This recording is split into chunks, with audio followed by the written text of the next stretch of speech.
Hello friends, नमस्कार। कल हमने आपको मैट्रिक्स चैप्टर की 3.1 एक्सरसाइज के कुछ क्वेश्चन बताए थे। आज हम आपको मैट्रिक्स के ऑपरेशन बताएंगे। ऑपरेशंस ऑफ मैट्रिक्स हिंदी में कहते हैं आव्यूह पर संक्रियाएं। तो सबसे पहले मैं आपको बता रहा आव्यूह पर संक्रियाएं अर्थात ऑपरेशन ऑफ मैट्रिक्स। तो सबसे पहली है नंबर 1 योग संक्रिया। योग संक्रिया योग। तो अपने पास में देखो योग संक्रिया क्या होती है। जब दो मैट्रिक्स दिए हों, मान लो हमारे पास में हमारे पास एक मैट्रिक्स है जिसमें 1 2 3 4, इसका कर्म है 2 गुना 2। बी मैट्रिक्स है हमारे पास में 5 6 7 8, इसका कर्म भी 2 क्रॉस 2। तो दोनों का कर्म समान होना चाहिए। इसमें कंडीशन क्या है कि यदि दो मैट्रिक्स का जोड़ करना है, योग करना है, तो उनके कर्म समान होना चाहिए। तो अब अपने पास में इसको जोड़ेंगे तो a प्लस b। तो हम क्या करेंगे 1 2 3 4 ऐसे लिखेंगे। दूसरा लिखेंगे आगे लिखेंगे 5 6 7 और 8। तो इनके कर्म समान हैं। दोनों मैट्रिक्स के ऑर्डर समान है। तो अपने पास में संगत इसका आव्यूह का जो पद है, इसका संगत पद ही इसके साथ जुड़ेगा। तो हमारे पास आएगा 1 प्लस 5 बराबर 6, 2 प्लस 6 8, 3 और 7 10 और 4 और 8 12। तो ये हमारे पास में 2 क्रॉस 2 का ही आव्यूह प्राप्त होगा। तो फिर सुनना ध्यान से। अब जैसे एक दूसरा उदाहरण और देता हूं। मेरे पास में एक आव्यूह है A, जैसे मेरे पास में यहां पर A B C और D ये है, और दूसरा आव्यूह है मेरे पास में ये 2 कर्म का है, ऑर्डर का है। अब अपने पास E F G और H। अब ये भी 2 क्रॉस 2 का है। अब हम क्या है कि A प्लस B ज्ञात करेंगे। तो इसका संगत पद ये है, तो दोनों जुड़ेंगे। तो हमारे पास आएगा A प्लस E। इसका संगत पद ये है, तो आएगा B प्लस F, और इसका संगत पद ये है C प्लस B, और इसका संगत पद ये है D प्लस H। तो इस प्रकार ये भी हमारे पास 2 क्रॉस 2 का वो हुआ आव्यूह। तो अब ये योग संक्रियाएं क्या है कि 2 या 2 से अधिक, 2 या 2 से अधिक आव्यूह भी जोड़ सकते हैं। लेकिन जोड़ में उनके कर्म जो कर्म है वो समान होते हैं। अगर 2 आव्यूह जोड़ रहे हैं तो दोनों आव्यूहों के कर्म समान होने चाहिए, और 3 आव्यूह जोड़ रहे हैं तो तीनों आव्यूहों के कर्म समान। लेकिन हम क्या है इनमें एक साथ भी जोड़ सकते हैं जोड़ में, लेकिन इसमें अपने पास में इनके कर्म समान होने चाहिए। तो इस प्रकार से योग संक्रिया है। तो हम इसमें क्या लिखेंगे योग संक्रिया में, कि ध्यान से सुनना कि योग संक्रिया क्या है कि 2 आव्यूह एक क्रम के होने चाहिए, और एक क्रम के होंगे तो उनका योग संभव है तो उनके संगत पद जुड़ेंगे। 1 में 5 जुड़ा तो 6 हुआ, 2 में 6 जुड़ा तो 8 हुआ, और 3 में 7 जुड़ा तो 10 हुआ, और 4 में 8 जुड़ा तो 12 हुआ। इस प्रकार से 2 ही तो पंक्ति है और 2 ही कॉलम है, तो 2/2 का ये आव्यूह प्राप्त हुआ। अब जैसे एक उदाहरण और देता हूं योग संक्रिया का आपके सामने। जैसे मेरे पास में ध्यान से सुनना, योग संक्रिया का एक उदाहरण और देता हूं। जैसे अपने पास में देखो मेरे पास ये A है, 1 2 3 4 5 6, ये है 2/3 का, और B है 7, 8, 9, 10, 11, 12। ये भी 2/3 का, 2 रो और 3 कॉलम है, 2 पंक्ति है और 3 कॉलम है। अब ये इनके क्रम समान हैं तो हम इनको जोड़ सकते हैं। तो जोड़ेंगे तो हमारे पास आएगा a प्लस बी। ये तो आ गया हमारे पास लेफ्ट हैंड साइड। अब राइट हैंड साइड, इसका संगत पद क्या है 7। तो 7 1 ना 1 और 7 8 हो गए। इसका संगत पद है 8, तो 2 और 8 क्या हो गए 10। और इसका संगत 3 का संगत पद है 9, तो 3 और 9 12 हो गए। अब अपने पास 4 का संगत पद है 10, तो ये 14 हो गए। और 5 का संगत पद है 11, तो ये 16 हो गए। और 6 का संगत पद है 12, तो ये 18 हो गए। तो हमारे पास इस जिस क्रम का आव्यूह 2 थे वही क्रम का आव्यूह हमें जोड़ के बाद प्राप्त होता है। इसको बोलते हैं योग संक्रिया। अब आगे आता है अपने पास में दूसरी संक्रिया है घटाने की संक्रिया, सबट्रैक्शन। दूसरी क्रिया है घटाने की, जिसको हिंदी में कहते हैं व्यवकलन। व्यवकलन संक्रिया। तो व्यवकलन संक्रिया क्या है? अपने पास में आव्यूह दोनों एक ही क्रम के होने चाहिए। इसमें भी वही कंडीशन है। माना अपने पास ए आव्यूह है 1, 2, 3, या मान लो हमारे पास ए आव्यूह है ए बी सी और डी, ये 2/2 का है। और बी आव्यूह है ई एफ जी एच, ये भी 2/2 का है। तो दोनों के क्रम समान होने चाहिए, चाहे घटा में हो या जोड़ में हो। तो जोड़ और घटा में दोनों के क्रम समान होने चाहिए। तो अब हम हमारे पास में ए में से बी घटाएंगे, ए में से बी घटाएंगे तो ए में से ई घटा, तो ए माइनस ई, ये तो संगत पद में संगत पद घटेगा। इसका संगत पद एफ है तो बी में से एफ घटेगा। और सी का संगत पद जी है तो सी में से जी घटेगा। और डी का संगत पद एच है तो डी में से एच घटेगा।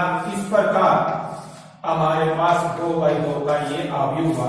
इसमें 2 ही पंक्ति है और 2 ही कॉलम है। तो प्यारे मित्रों, ये आपके सामने मैंने पहले जोड़ना बताया, अब मैं घटाना बता रहा हूं। अब मैं आपको दूसरा उदाहरण देता हूं इसका, व्यवकलन संक्रिया का, घटाने की संक्रिया का, सबट्रैक्शन की संक्रिया का दूसरा उदाहरण देता हूं। जैसे मेरे पास में ए है 1 2 3 4, ये 2 क्रॉस 2 ऑर्डर का आव्यूह है। और बी है 5 6 7 8, ये भी मेरे पास 2/2 का है। अब मैं ए में से बी को घटाऊंगा, तो इसमें से ये घटा तो अपने पास आ गया 1 - 5, और ये आया 2 का संगत पद है तो 2 - 6। अब 3 - 7 और ये आ गया 4 - 8। तो हमारे पास a माइनस बी प्राप्त हुआ, -4 -4 -4 अर्थात हमारे पास में ये प्राप्त हुआ। तो अपने पास जैसे दूसरा उदाहरण और देता हूं, ध्यान से सुनना, मतलब सबट्रैक्शन ऑपरेशन में एक उदाहरण और देता हूं। ए है मेरे पास में 2 3 6 5 7 8 9 6 8, और बी है मेरे पास में 2 3 4 6 7 8। तो ये ध्यान से देखना 3/3 का है और ये 2/3 का है। तो इसमें क्रम समान नहीं है, तो क्रम समान नहीं है तो ये नहीं घटेंगे, ये नहीं घटेंगे। अगर इनको जोड़ना चाहें तो ये जुड़े भी नहीं है, तो इनको योग संक्रिया में इसमें और क्या है कि घटाना। अगर इनके क्रम समान होने अनिवार्य है तो यहां पर मुझे और लिखना पड़ेगा 3 4 5। तो ये हमारे पास 3/3 का हो गया। क्या हो गया? 3/3। अब ये भी 3/3 का, ये भी 3/3 का है। अब ये 3/3 के, तो इनके ऑर्डर समान हो गए, इक्वल हो गए, तो ये मैट्रिक्स हैं, ये घटेंगे, ये सही है। अब अपने a माइनस बी, अब इसका संगत पद क्या है ये, तो 2 में से 2 गया तो क्या बचा 0। अब इसका संगत पद ये है 3 में से 3 गया तो 0। और इसका संगत पद ये है तो 6 में से 4 गया तो 2। अब अपने पास में इसका संगत पद ये तो 5 में से 6 गया तो माइनस का 1 और 7 में से 7 गया तो 0 और 8 में से 8 गया तो 0। अब अपने पास 9 में से 3 गया तो 6 और 7 में से 4 गया तो 3 और 8 में से 5 गया तो 3। तो इस प्रकार ये भी 3/3 क्रॉस 3 का एक अवयव प्राप्त हुआ। इस प्रकार से इसको योग व्यंकलन मतलब घटाने की संक्रिया है। तो पहले आपने पढ़ी कि योग संक्रिया, अब पढ़ी आपने सबट्रैक्शन ऑपरेशन। तो इसमें मैंने आपको बता दिया कंडीशन क्या है कि दोनों अवयवों एक ही क्रम के होने अनिवार्य है। अब आगे आता है गुणन संक्रिया। गुणन, दो अवयवों की गुणन संक्रिया। तो इसमें कंडीशन क्या है, दो अवयवों की गुणन संक्रिया। तो गुणन संक्रिया क्या है,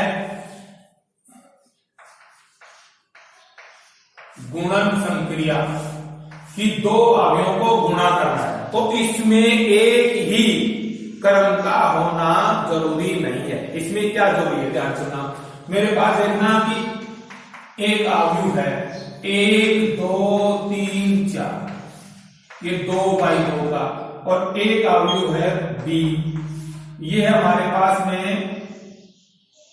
1 2 3 4 5 6, तो ये 2/3 का। तो इसमें देखो ध्यान से, इसका तो कॉलम जो पहला अवयव है ना उसका कॉलम और इसकी पंक्ति, मतलब पहले अवयव का तो स्तंभ और दूसरे अवयव की पंक्ति दोनों कॉमन होने चाहिए, दोनों एक जैसे होने। अगर यहां 3 है तो यहां भी 3 होना चाहिए, यहां पर 2 है तो यहां पर भी 2 होना चाहिए, यहां पर m है तो यहां पर भी m होना चाहिए, और यहां पर अपने पास 4 है तो यहां पर भी 4 होना चाहिए। मतलब पहले अवयव का स्तंभ और दूसरे अवयव की पंक्ति बराबर होनी चाहिए, कोई गुना हो पाएगा अन्यथा नहीं हो पाएगा। इसमें कंडीशन है। तो हमारे पास ये इसमें 2/2 का है और ये 2/3 का है। तो अब अपने पास देखना, तो ये इस पहले मैट्रिक्स का कॉलम और दूसरी मैट्रिक्स की रो, ये रो है ये कॉलम है, दोनों कॉमन हो गए। तो हमारे पास जो प्राप्त का वो हो गया वो 2x3 का होगा। जो हम इनको गुणा करने के बाद जो हमें मैट्रिक्स मिलेगा वो 2x3 क्रम का मैट्रिक्स मिलेगा, 2x3 ऑर्डर का मैट्रिक्स मिलेगा। अब इसको गुणा कैसे करेंगे, अब ध्यान से देखना। पहले आपको कंडीशन समझ में आनी चाहिए कि अपने पास में दो अवयव, दो मैट्रिक्स तभी गुणा होंगे कि पहले मैट्रिक्स का कॉलम और दूसरे मैट्रिक्स की रो के अंक इक्वल होने चाहिए। क्या होने चाहिए, इक्वल होने चाहिए। अब अपने पास ये दो है, ये 2 है, दोनों अंक इक्वल हैं। ये पहले मैट्रिक्स की कॉलम है और ये दूसरे मैट्रिक्स की रो है, तो ये इक्वल होंगे। तो अब देखो, अब हम क्या करेंगे, अब गुणा करना है तो हमें a को b से गुणा करना है। तो देखो ये पहली पंक्ति पहले कॉलम के साथ गुणा करेंगे, पहली पंक्ति पहले कॉलम के साथ। तो देखो ध्यान से, मैंने 1 को 1 के साथ गुणा किया 1 और 2 को 4 के साथ गुणा किया 8। तो पहली पंक्ति को पहले कॉलम से गुणा कर दिया, ठीक है, पहली पंक्ति को पहले कॉलम से। तो ये अब अपने पास पहली पंक्ति को दूसरे कॉलम से। तो 1 को 2 से गुणा किया तो 1 को 2 से गुणा किया 2 और 2 को 5 से गुणा किया 10। तो अब देखो मैंने पहली पंक्ति को दूसरे कॉलम से गुणा किया, अब पहली पंक्ति को तीसरे कॉलम से। तो 1 को 3 से गुणा किया 3 और 2 को 6 से गुणा किया 12। तो इस प्रकार से देखो, फिर सुनो ध्यान से, मैंने पहली पंक्ति को पहले कॉलम से गुणा किया तो 1 को 1 से गुणा किया 1 और 2 को 4 से गुणा किया तो 8। अब पहली पंक्ति को दूसरे कॉलम से गुणा किया तो 1 को 2 से गुणा किया तो 2 और 2 को 5 से गुणा किया तो 10। अब पहली पंक्ति को तीसरे कॉलम से गुणा करना है तो 1 को 3 से गुणा किया तो 3 और 2 को 6 से गुणा किया तो 12। अब अपने पास दूसरी पंक्ति आती है, क्या आती है, दूसरी पंक्ति। तो दूसरी पंक्ति, वही नियम है, दूसरी पंक्ति को पहले कॉलम से गुणा करेंगे तो 3 को 1 से गुणा किया तो 3 और 4 को 4 से गुणा किया तो 16। तो पहली पंक्ति को पहले कॉलम से गुणा कर दिया, अब पहली पंक्ति को दूसरे कॉलम से गुणा करेंगे तो 3 को 2 से गुणा करेंगे 6 और 4 को 5 से गुणा करेंगे तो 20। अब अपने पास में इसे दूसरी पंक्ति को तीसरे कॉलम से गुणा करेंगे तो 3 को 3 से गुणा किया तो 9 और 4 को 6 से गुणा किया तो 24।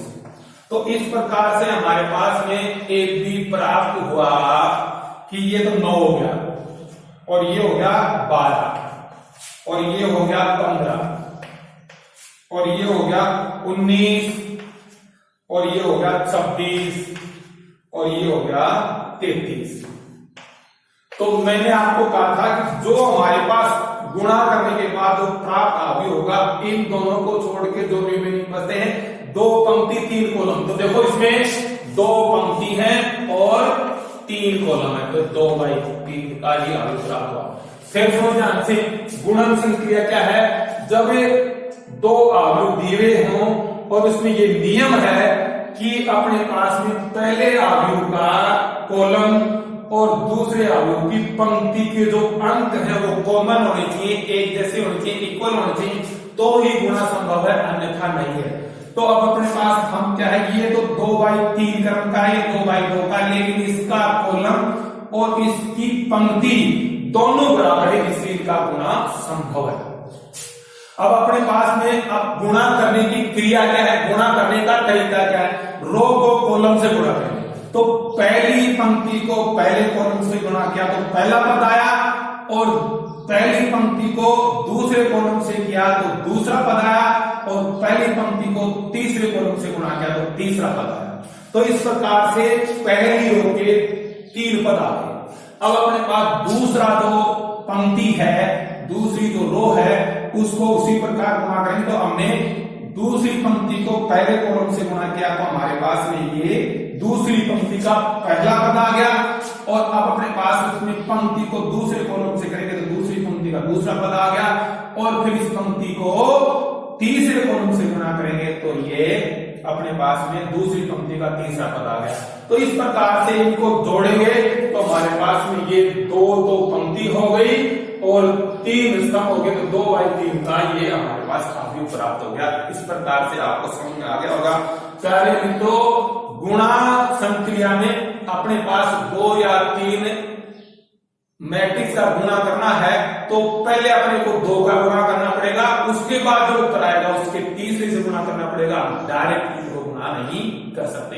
तो इसमें ये जरूरी है कि ध्यान रहे, कंडीशन एक ही है कि जिन 2 अवयवों को, जिन 2 मैट्रिक्स को गुणा करना पड़े तो पहले मैट्रिक्स की तो कॉलम और दूसरे मैट्रिक्स की पंक्ति दोनों के अंक इक्वल होने चाहिए तो ही गुणा संभव है, अन्यथा संभव नहीं है।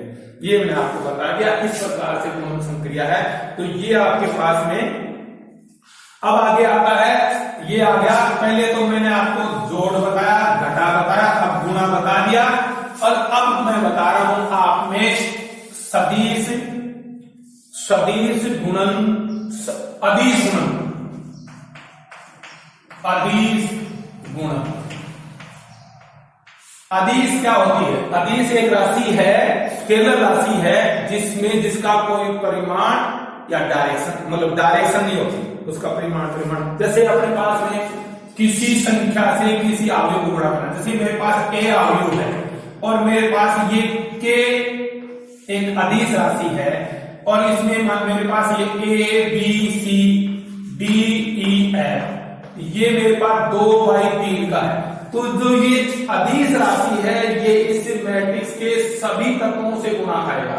तो मेरे पास ये आएगा k a, k b, k c, k d, k e और k f।